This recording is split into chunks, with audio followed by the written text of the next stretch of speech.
Let's talk about baby hairs and why you might want to consider cutting some baby hairs into your wig, whether it's a human hair wig or a synthetic wig. Wigs can benefit from baby hairs because it gives it a more natural look, much like our bio hair.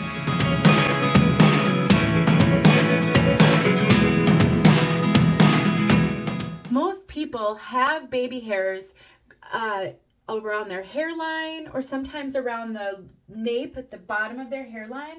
Baby hairs are just little regrowth hairs or sometimes breakage.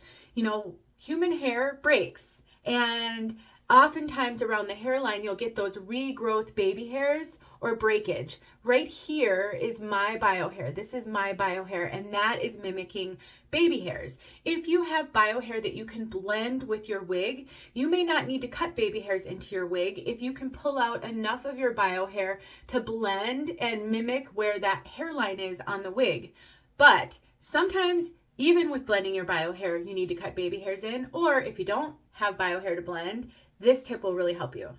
What I do is I take a rat tail comb. It can be any comb with a skinny end. If you don't have that, just something that will allow you to get underneath that wig and pull out your baby hair to start, or that will allow you to pull out just a little bit of the wig hair to cut baby hairs in. So let me demonstrate for you. So I don't want too much of the hair from this wig, because then it will be too heavy of baby hair. So I'm just pulling just a little bit out. Now what I'm going to do is I'm going to take my thinning razor. This is linked in my bio or in the description on Facebook.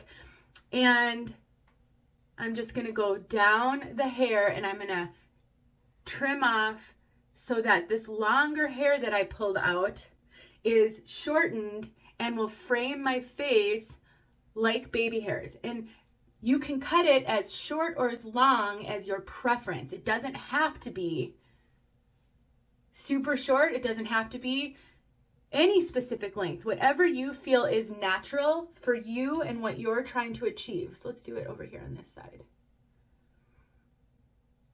I've already cut some baby hairs into this, so I don't want to do too much. And now I'm just gonna kind of go down so it's not an even length. That's why this thinning razor is so great, because it gives it more of a wispy appearance, and you can cut it different lengths so that it doesn't look like you just took a scissors and cut straight across. But that's it. Another place on your wig that could really benefit from baby hairs is the nape. Especially if you're going to wear a wig in an updo or a ponytail, having a little bit of baby hairs at the nape can really be helpful. So next time you want to style your wig and you want to wear it in an updo, half up, half down, but you don't think it looks realistic, consider cutting a few baby hairs in around the hairline. That looks really natural and it will mimic someone's bio hair. I hope this helped. Hey friends, thanks so much for watching. Here are a few videos I think you might enjoy. Go ahead and click on one and watch.